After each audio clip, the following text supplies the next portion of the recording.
எதை செய்யலாம், எதை செய்யக்கூடாது. நம்ம ஜபம் செய்வது ஒரு முக்கியமான அம்சம்தான்.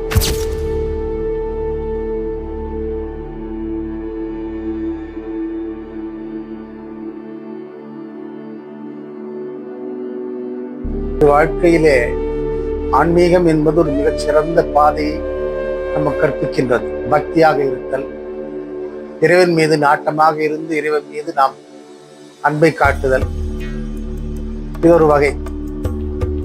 இன்னொரு வகையில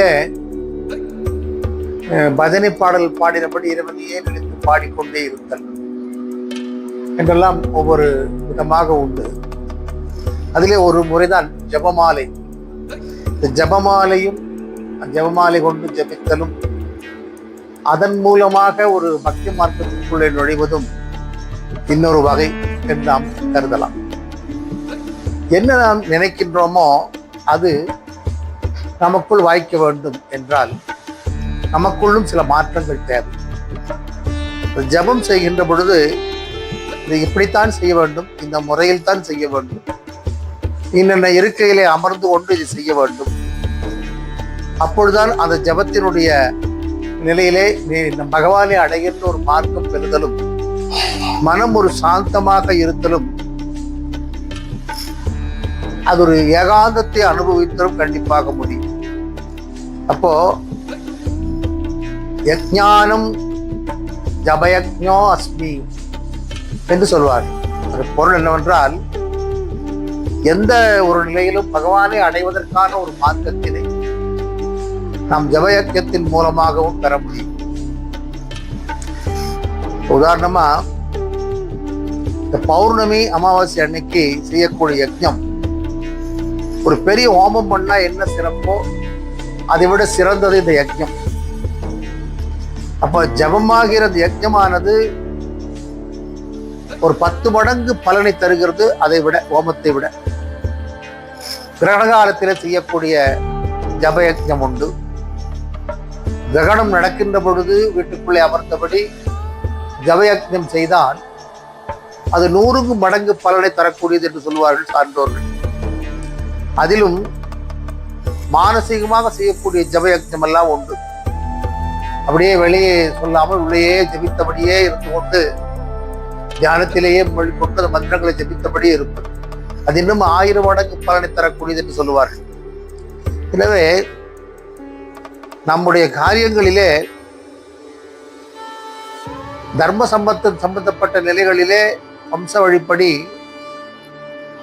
பூணூல் தரித்திருந்து அதன் மூலமாக அந்த பூணூல் தரித்தபடி செய்தல், முடியை கட்டி வைத்திருக்க வேண்டும், முடித்திருக்க வேண்டும் என்பதெல்லாம் அவருடைய பாரம்பரியத்திலே ஒரு பழக்கமாக இருக்கிறது. அது மாதிரி அந்த முடியை கட்டி வைத்தல், தன்னுடைய பூணூலை தரித்தல் என்பதெல்லாம் அவருடைய வழியிலே வந்திருக்கிறது என்றாலும் கூட வம்சாவழியாக அதை மிக சிறப்பாக செய்து அதன் மூலமாகவும் தங்களுடைய பூஜா முறைகளையும் சரி ஜபயஜ்ஞங்களையும் சரி சரியாக செய்து கொண்டிருக்கின்றார்கள் சில பேர். ஆனாலும் நாம் ஜபம் செய்யும் போது சிரத்தையாக அமர்ந்து ஜபம் செய்தாலே போதுமானது. எதை செய்யலாம், எதை செய்யக்கூடாது என்பதெல்லாம் உண்டு என்றாலும் கூட உட்காருகின்ற ஆசனம் கூட எப்படி போட்டு அமர வேண்டும், அதை போட்டு அமருகின்ற முறை எவ்வாறு அப்படின்லாம் சொல்லப்படும்.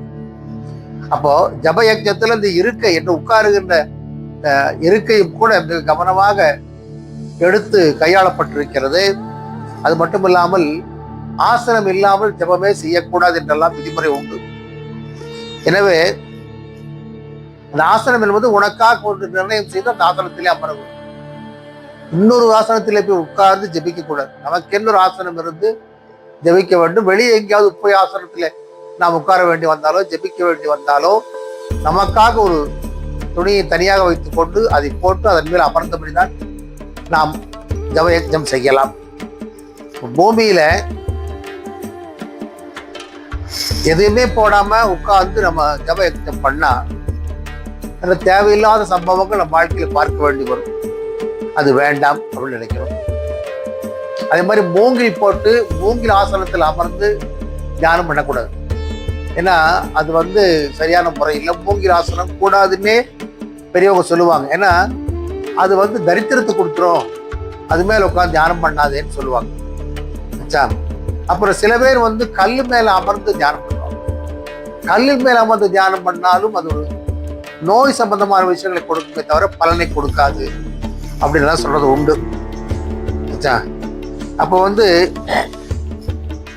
வெட்ட வெளியில உட்காந்து தியானம் பண்ணலாம். ஆனா ஒரு வீடு மேல்கூரையே இல்லை, அந்த இடத்துல 4 முறை சுவர் இருக்கு, நடுவுக்கு உட்காந்துட்டு இருக்கோம், மேல்கூரை இல்லாம இருக்குது, அங்கேயும் போய் தியானம் பண்ணக்கூடாது. அதுவும் தியான முறை சரியல்ல. அதனால அது மட்டும் இல்லை, வெட்ட வெளியில பார்த்தா புல்லு நிறைய நிறைஞ்சிருக்கும். அந்த நிறைஞ்சிருக்கிற புல்லு மேல ஏறி உட்கார்ந்து அந்த நிறைஞ்சிருக்கிற புல்லு நல்லா அப்படியே புல்வெளி மாதிரி இருக்கும், அது மேல உட்கார்ந்தும் தியானம் பண்றதும் அவ்வளவு சரியில்லை. நீ பெற்ற புகழை அதை அழித்து விடும் என்று சொல்லுவார்கள். எனவே அதையும் செய்யக்கூடாது. அதே மாதிரி சில பேர் வந்து அவர் சிலை செஞ்சு வச்சிருப்பாங்க, சிலை மேல போய் ஏறி உட்கார்ந்து தியானம் பண்ணும், அதுவும் சரியில்லை. சித்த பிரம்மை பிடிச்ச மாதிரி மாறிடும், தேவையில்லாத நிலையெல்லாம் உருவாயிடும் சொல்லுவாங்க. சர்வ சித்தர் என்ற ஒரு விஷயம் தற்பையும் மிக சிறந்த ஒரு விஷயம்.